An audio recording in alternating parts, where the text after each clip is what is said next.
Hello guys, कैसे हैं। आशा करता हूं कि आप लोग अच्छे होंगे और अच्छे से पढ़ाई कर रहे होंगे।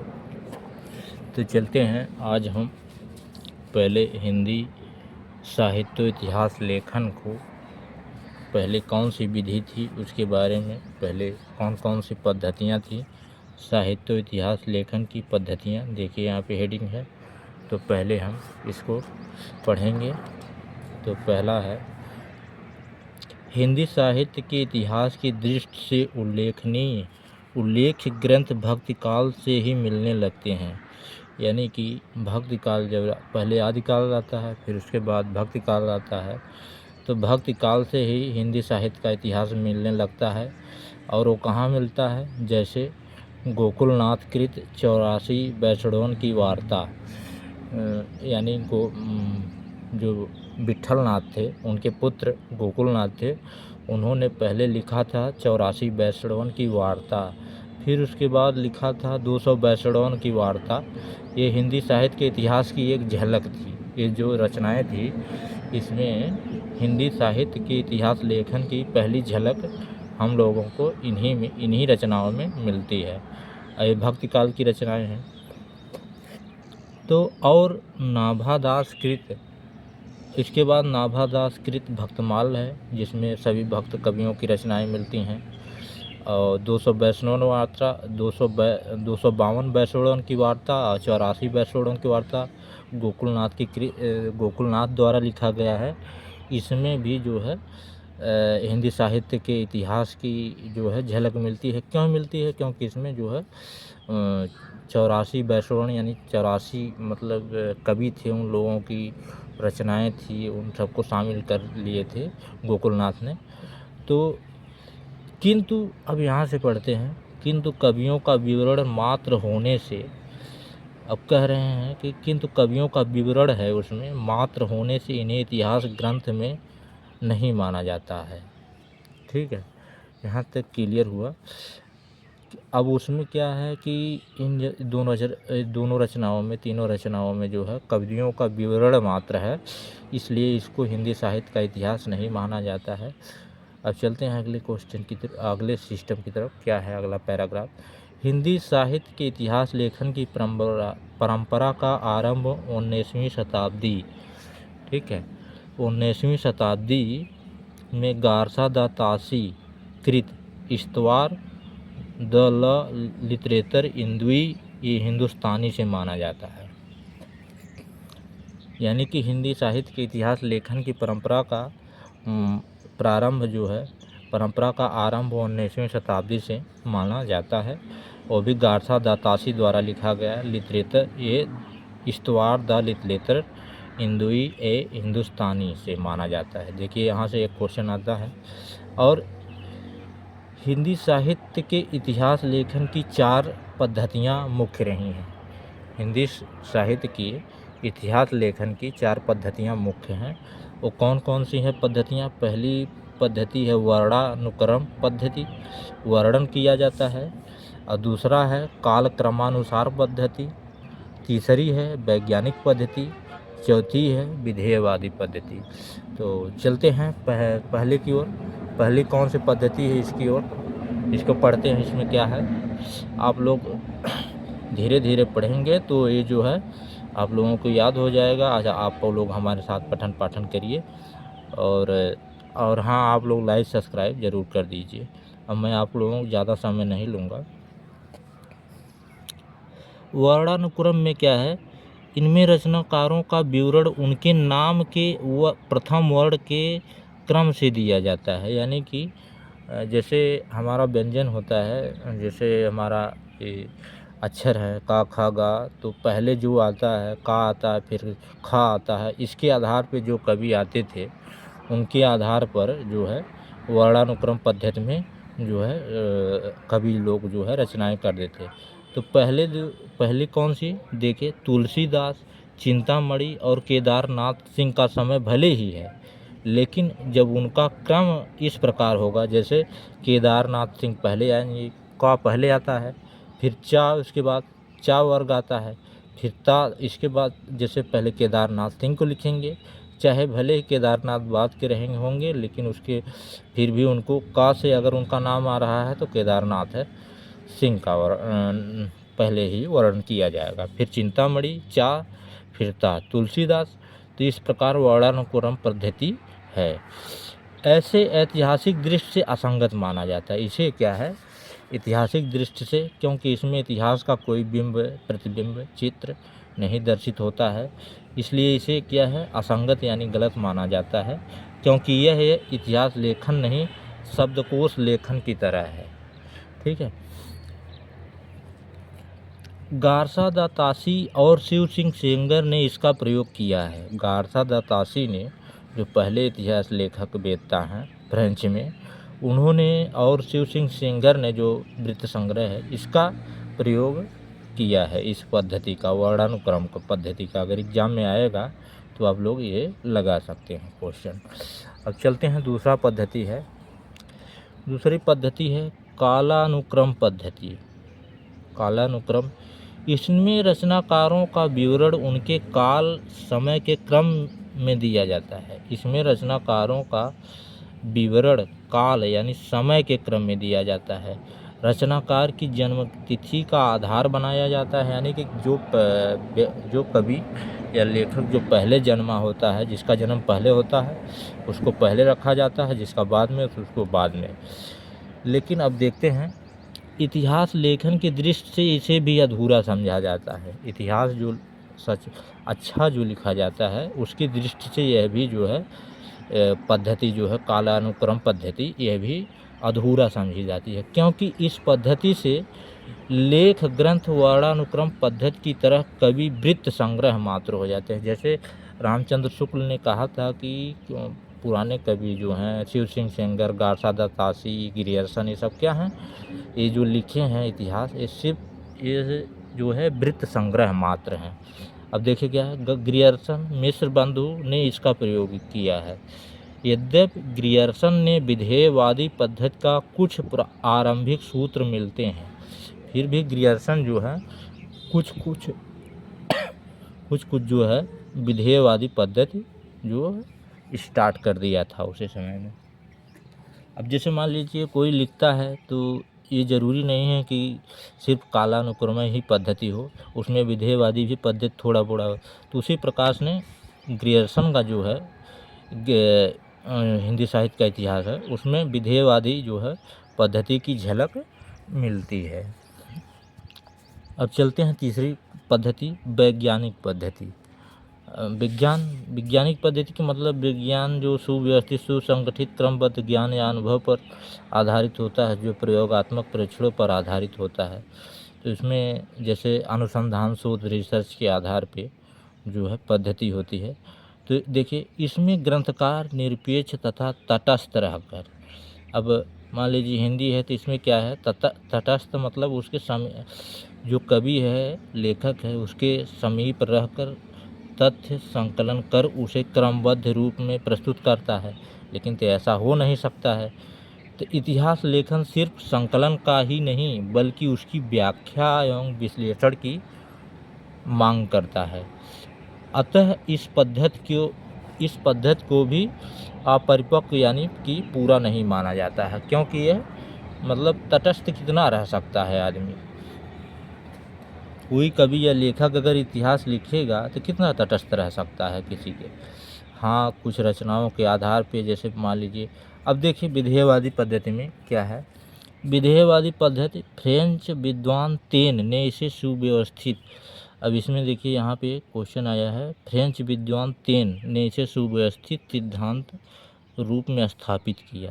तेन इस पद्धति में तीन शब्दों के माध्यम से स्पष्ट किए हैं। फ्रेंच विद्वान तेन ने 3 शब्दों के माध्यम से इन्हें स्पष्ट किया है। वो कौन कौन से शब्द हैं जिनके माध्यम से इन्होंने स्पष्ट किया है? पहला है जाति, वातावरण और क्षण विशेष। इस पद्धति के अनुसार किसी भी साहित्य के इतिहास को समझने के लिए उससे संबंधित जातीय परंपराओं, राष्ट्रीय और सामाजिक वातावरण एवं सामयिक परिस्थितियों का अध्ययन विश्लेषण आवश्यक है। यानी जनता की चित्तवृत्ति का इतिहास, जो आचार्य रामचंद्र शुक्ल ने इसको अपनाया था विधेयवादी पद्धति को। यानी कि जनता को जो समाज में संस्कृति, पहनावा और हृदय में जो मतलब भावनाएं थे उस समय, उस प्रकार की जो है रचनाएं जो है विधेयवादी पद्धति में ली जाती हैं। अब देखिए, इसे इतिहास लेखन का व्यापक एवं स्पष्ट विकसित पद्धति माना गया है, क्योंकि इसके द्वारा साहित्य के विकास प्रक्रिया का बहुत कुछ स्पष्ट किया जा सकता है। ठीक है, अब चलते हैं हिंदी में सर्वप्रथम रामचंद्र शुक्ल ने इस पद्धति का प्रयोग किया। उनके बाद रामस्वरूप चतुर्वेदी ने संवेदना का इतिहास, फिर बच्चन सिंह दूसरा इतिहास, हिंदी साहित्य का दूसरा इतिहास बच्चन सिंह आदि प्रख्यात साहित्यकारों ने इस पद्धति को आगे बढ़ाया। यह तथ्य उनके निम्न उदाहरणों से स्पष्ट होता है। अब रामचंद्र शुक्ल ने कौन सा उदाहरण दिया है, अब देख लेते हैं। जबकि रामचंद्र शुक्ल ने कहा, जबकि प्रत्येक देश का साहित्य वहाँ की जनता की चित्तवृत्ति का संचित प्रतिबिंब होता है, तब यह निश्चित है कि जनता की चित्तवृत्ति के परिवर्तन के साथ साथ साहित्य के स्वरूप में भी परिवर्तन होता चला जाता है। आदि से अंत तक इन्हीं चित्तवृत्तियों को परंपरा को देखते हुए साहित्य के परंपरा का साथ सामंजस्य दिखाना ही इतिहास कहलाता है। ठीक है, अब इनका ये आप लोग याद कर लीजिएगा, ये बार बार पूछा जाता है। यही जो है साहित्य का इतिहास कहलाता है। जनता की चित्तवृत्ति बहुत कुछ राजनैतिक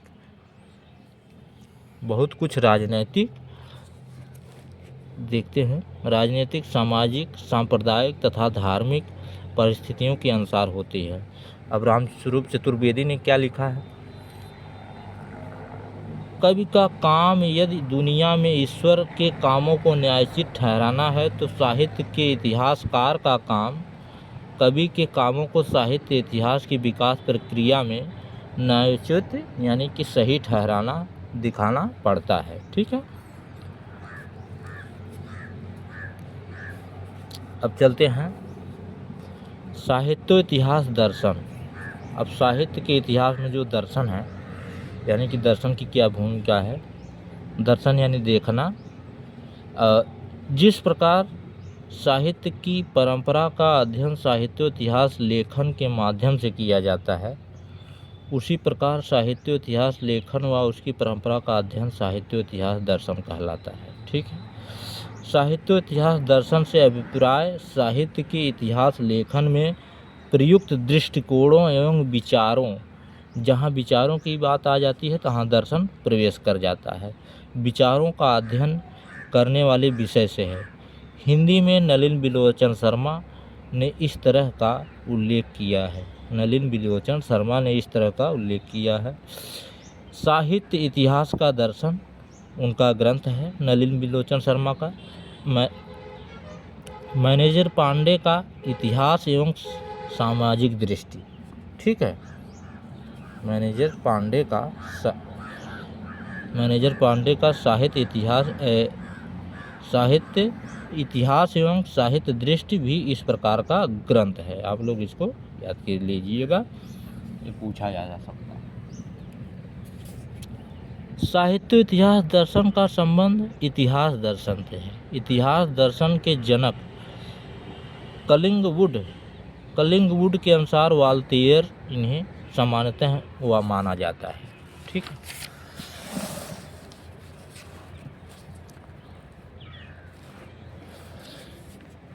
प्रोफेसर वाल्स के अनुसार बिको के, ये इटली के दार्शनिक थे। प्रोफेसर वाल्टियर के अनुसार इतिहास दर्शन इतिहास के चिंतन की विधि है।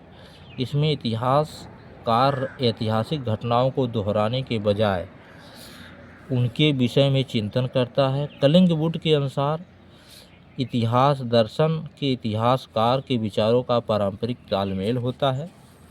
अब चलते हैं, इतिहास दर्शन में हीगल के विचारों का परिवर्तनकारी माना जाता है। हीगल आता है, हीगल को आप लोग इतिहास दर्शन के संदर्भ में हेगल के विचारों को परिवर्तनकारी माना जाता है।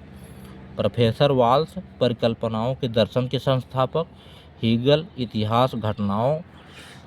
जो है इतिहास घटनाओं के संकलन भर नहीं है, बल्कि घटनाओं के भीतर छिपी कार्य कारण प्रक्रिया की खोज है। हेगल का इतिहास दर्शन द्वंद्वात्मक आदर्शवाद कहलाता है। ठीक है, यहाँ तक एक क्लियर हुआ। अब चलते हैं यहाँ पे देखिए, आचार्य रामचंद्र शुक्ल कृत हिंदी साहित्य का इतिहास। आचार्य शुक्ल ने यहाँ पे आचार्य शुक्ल ने अपने से पहले लिखे गए साहित्य इतिहास ग्रंथों को कवि वृत्त संग्रह कहा है। आचार्य रामचंद्र शुक्ल ने अपने से पहले जो इतिहास लिखे गए थे उन सबको क्या कहा आचार्य रामचंद्र शुक्ल ने, कि ये सब जो है लिखे गए जो हैं वृत्त संग्रह मात्र हैं, क्योंकि वो विधेयवादी पद्धति के अनुसार नहीं थे। रामचंद्र शुक्ल की कौन सी पद्धति थी? विधेयवादी पद्धति थी। तो शिव से अब देखिए किस की वृत्त संग्रह है? शिव सिंह सरोज की कवि वृत्त संग्रह, modern vernacular literature of northern Hindustan बड़ा कवि वृत्त संग्रह है। मिश्र बंधु विनोद का बड़ा भारी प्रकांड कवि वृत्त संग्रह है। अब चलते हैं, नामकरण 2 आधारों पर किया गया है।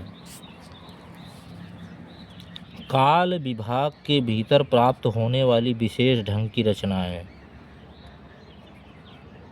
ठीक है, काल विभाग के भीतर प्राप्त होने वाली विशेष प्रकार की रचनाएं की प्रचुरता एवं उनका स्वरूप के अनुसार ग्रंथों की प्रसिद्धि के आधार पर, क्योंकि प्रसिद्धि भी किसी काल की लोकप्रियता की प्रतिध्वनि है।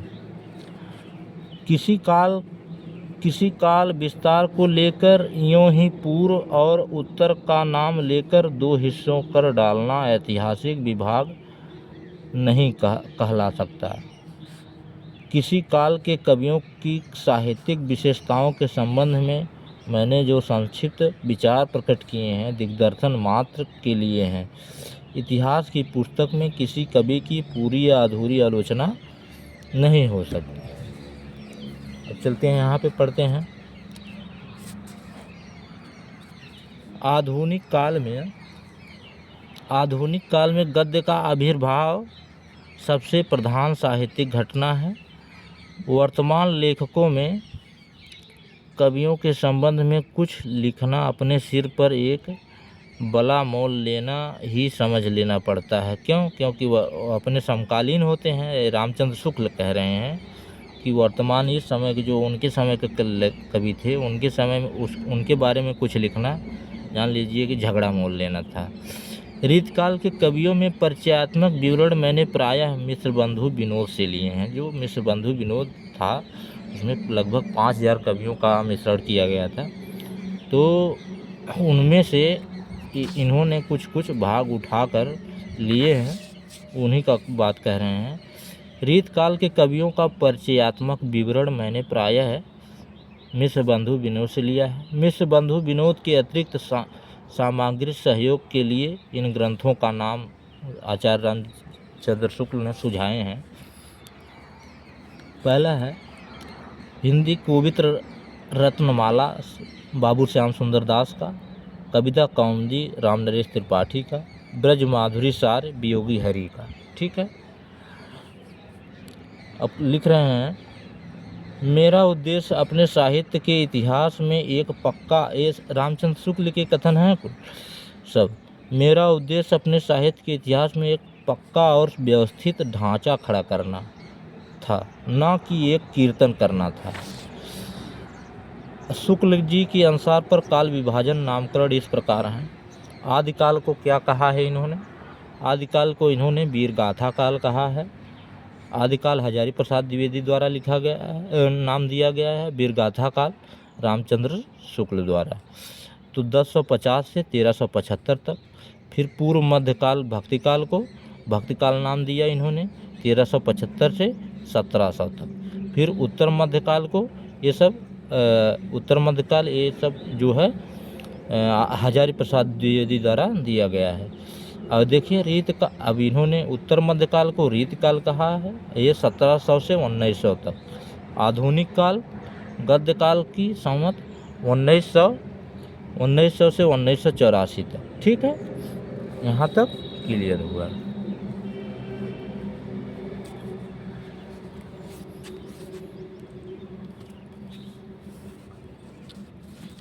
अब चलते हैं साहित्य इतिहास लेखन की परंपरा। पहला ग्रंथ कौन है? इस्तवार द ल लिटरेचर लित्यूर हिंदुई ए हिंदुस्तानी, गारसा दातासी की है। इसमें क्या है, इसका प्रकाशन देख लेते हैं। ये 2 भागों में है, पहला 1939 में, फिर उसके बाद दूसरा 1947 और दूसरा संस्करण जो है कब आया? 1871 में आया। इसे 3 खंडों में विभाजित कर दिया गया। अब चलते हैं इसके बारे में, उल्लेखनीय बिंदु क्या है। इसमें उर्दू और हिंदी के 738 कवियों का विवरण उनके अंग्रेजी वर्ण क्रम में दिया गया था। केवल 72 कवि हिंदी से संबंधित थे। 738 कवियों का विवरण इन्होंने दिया, लेकिन उनमें सिर्फ 72 कवि सिर्फ हिंदी के थे। और दूसरा है, यह फ्रेंच भाषा में लिखा गया। गारसा दातासी द्वारा जो हिंदी साहित्य का इतिहास है, फ्रेंच भाषा में लिखा गया। हिंदुई का अर्थ होता है हिंदवी, हिंदी, और हिंदुस्तानी का अर्थ होता है हिंदुस्तानी, जो उर्दू था। इसे ब्रिटेन और आयरलैंड प्राच्य साहित्य अनुवादक समिति की ओर से पेरिस में प्रकाशित किया गया। ठीक है, जिसमें काल विभाजन और नामकरण का कोई प्रयास नहीं किया गया था। डॉक्टर लक्ष्मी सागर वार्ष्णेय ने इस ग्रंथ में वर्णित हिंदी रचनाकारों के संबंध में सामग्री का अनुवाद हिंदी साहित्य का इतिहास शीर्षक 1952 में प्रकाशित किया था। लक्ष्मी सागर वार्ष्णेय ने गारसा दातासी का जो हिंदी साहित्य का इतिहास है उसका अनुवाद 1952 में प्रकाशित करवाया। ठीक है, यहाँ तक क्लियर हुआ। अब चलते हैं तजाकिरा ई सुवरा ई हिंदी, यह किसकी रचना है? मौलवी कमरुद्दीन की है। इसकी रचना कब हुई है? 1848 में। अब चलते हैं इनके बारे में पढ़ते हैं, इस रचना के बारे में क्या है। दिल्ली कॉलेज द्वारा प्रकाशित इस ग्रंथ में 1004 कवियों का विवरण दिया गया है, जिनमें 1004 कवि तो हैं, लेकिन इसमें क्या है, जिनमें 62 कवि ही सिर्फ हिंदी से संबंधित है। इस ग्रंथ का महत्व इस बात से है कि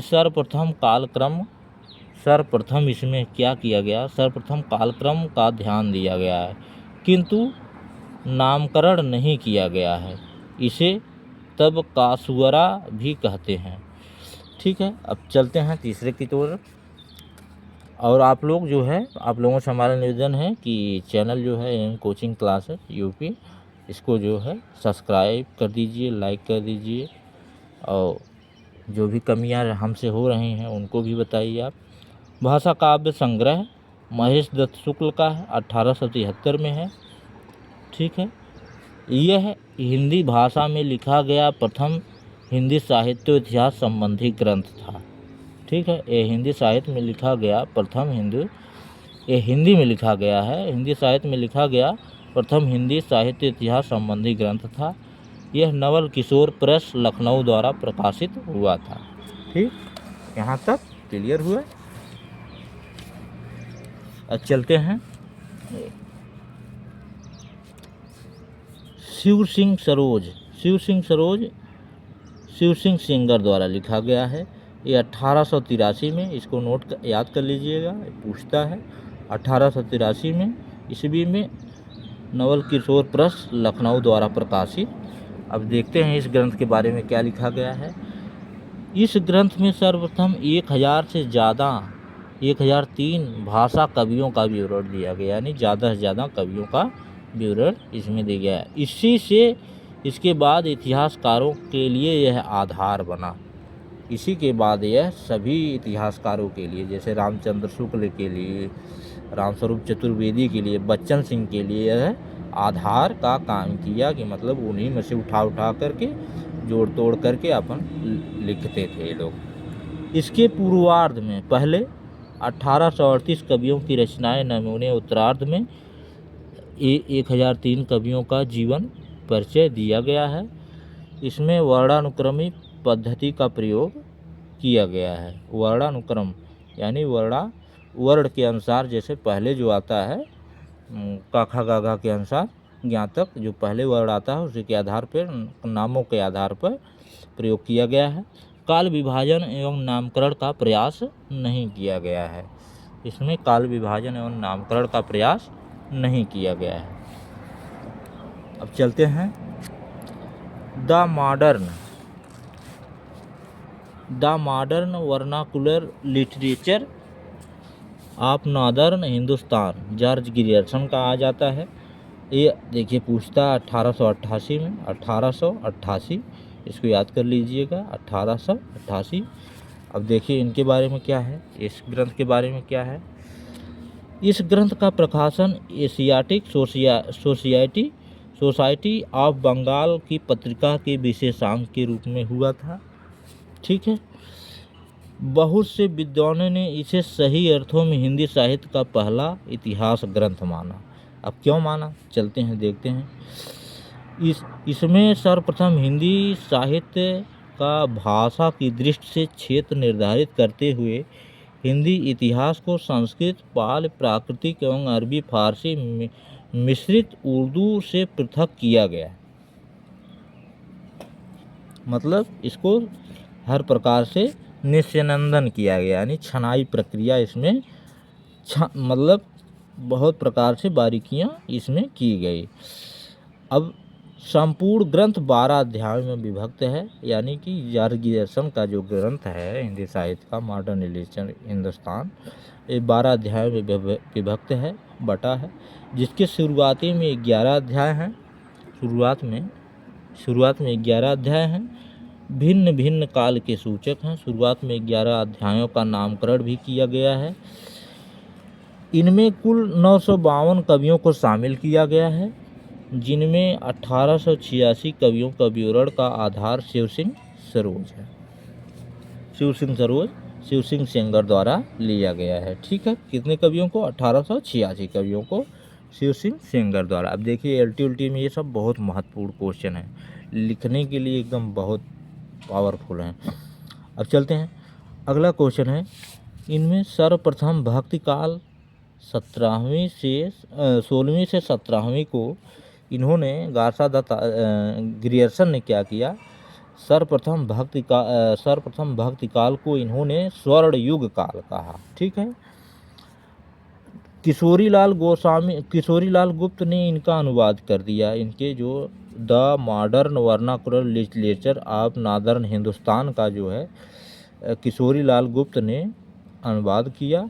इनका अनुवाद क्या है, हिंदी साहित्य का प्रथम इतिहास नाम से 1957 में प्रकाशित करवाया। साहित्य इतिहास का यह नींव के पत्थर के समान था। अब चलते हैं मिश्र बंधु विनोद के बारे में पढ़ते हैं। मिश्र बंधु विनोद, ये देखिए पूछता है, पहला 3 भाग 1913 तक, चौथा 1934 में प्रकाशित हुआ। पहला 1913 तक, चौथा भाग जो है, पहला 3 भाग जो है 1913 जो है, चौथा जो है 1934 में प्रकाशित हुआ। इसको आप लोग हेडलाइट कर लीजिएगा।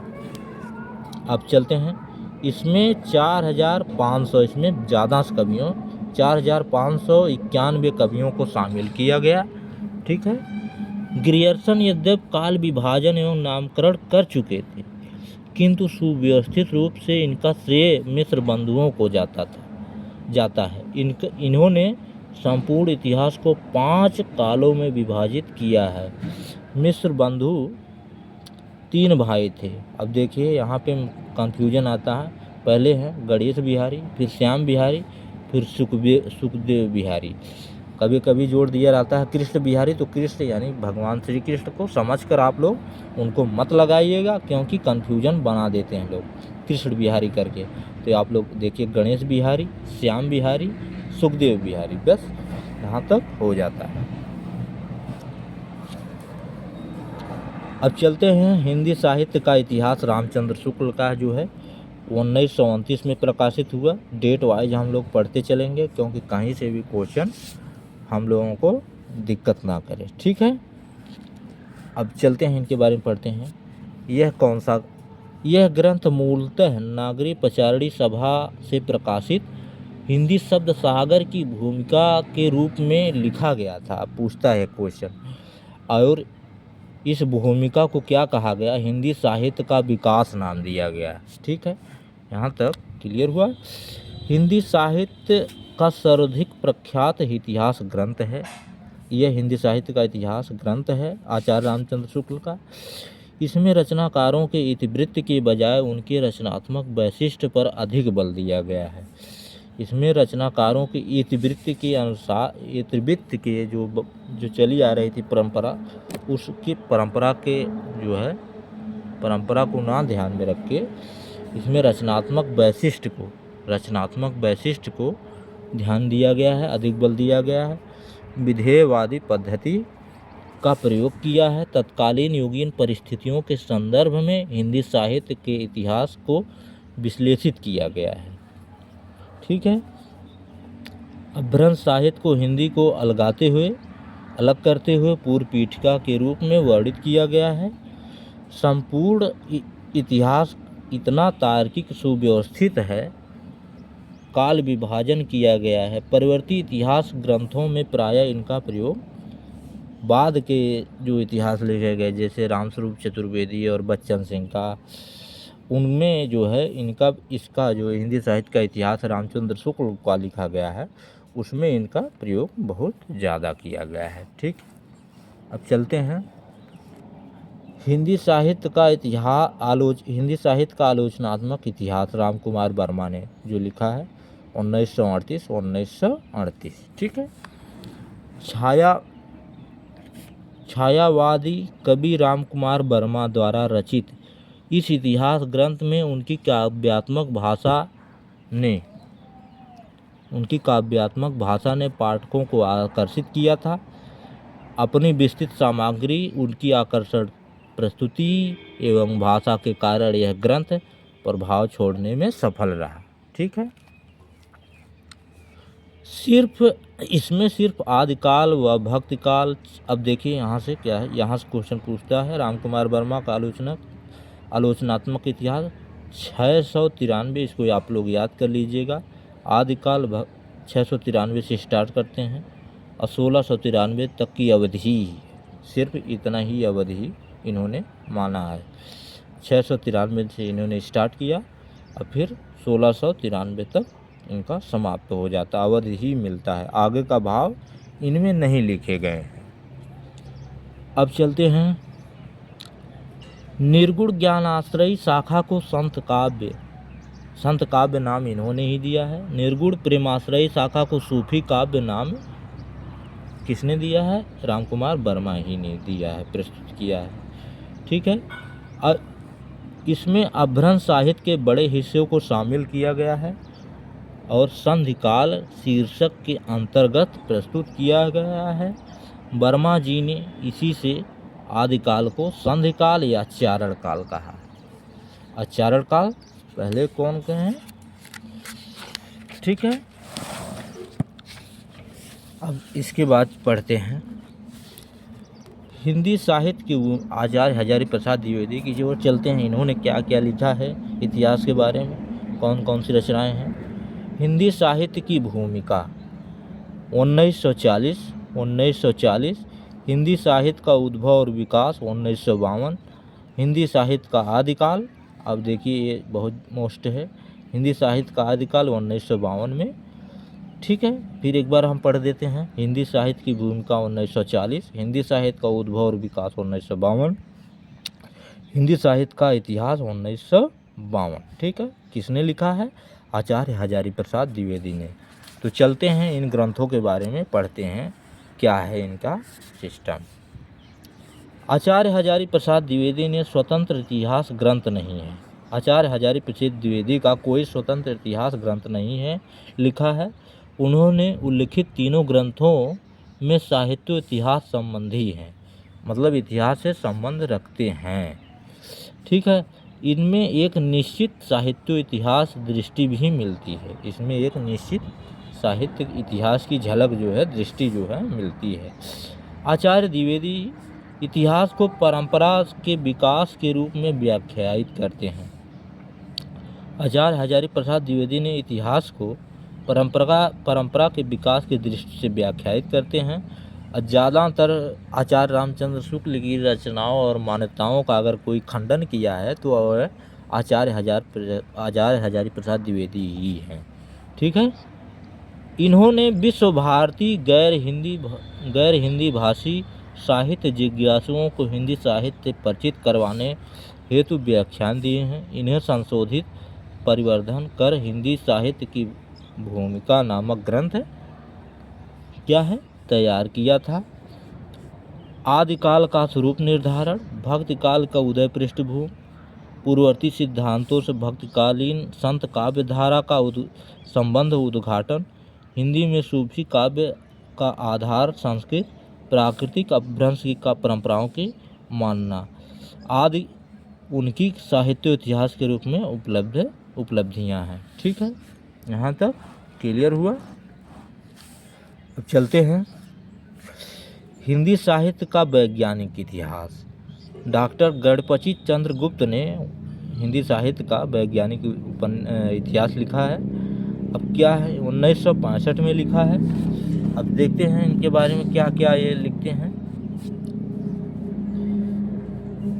आचार्य शुक्ल द्वारा प्रमाणित ढांचे में आमूल चूल परिवर्तन करके, थोड़ा बोड़ा परिवर्तन करके एक सार्थक प्रयास इस ग्रंथ के माध्यम से वैज्ञानिक जो इतिहास है इन्होंने किया था।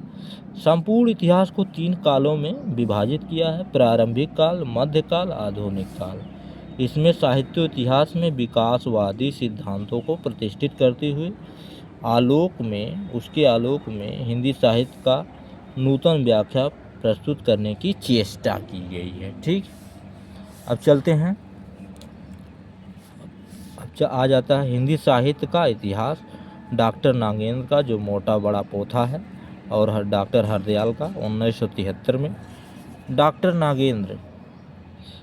नागेंद्र के संपादन में 26 विद्वानों के सहयोग से विशद ग्रंथ रचा गया है।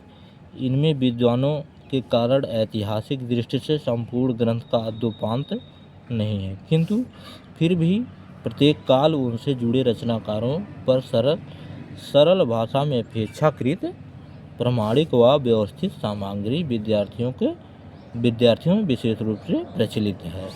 अब चलते हैं, आखिरी है हिंदी साहित्य का संवेदना का विकास, जो रामस्वरूप चतुर्वेदी का है, 1986 में है। 1986 में प्रकाशित करवाया था इन्होंने। अब चलते हैं इसके बारे में पढ़ते हैं। साहित्य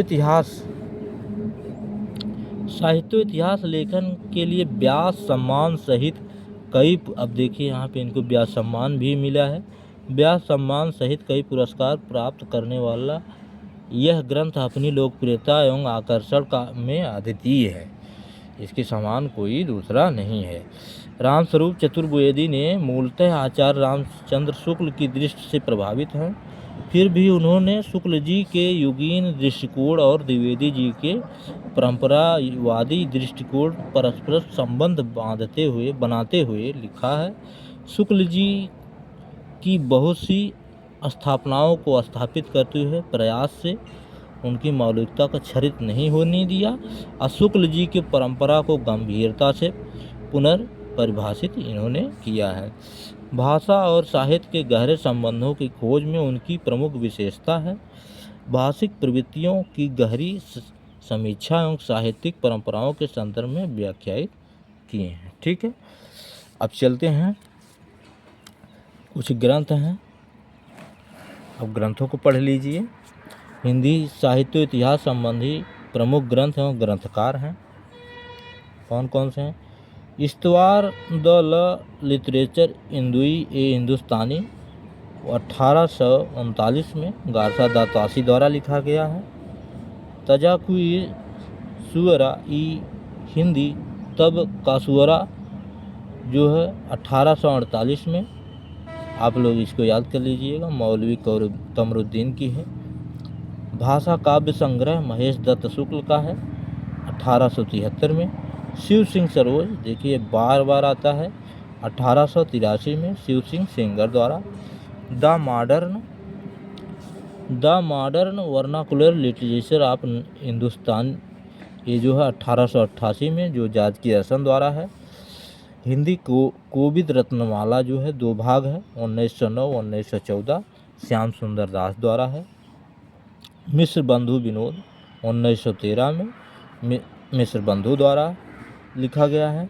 ये स्केच ऑफ हिंदी लिटरेचर 1917 में एडविन ग्रीव्स द्वारा है। ठीक, अब चलते हैं। ये history of Hindi literature FE ये बहुत ज़्यादा पूछा जाता है।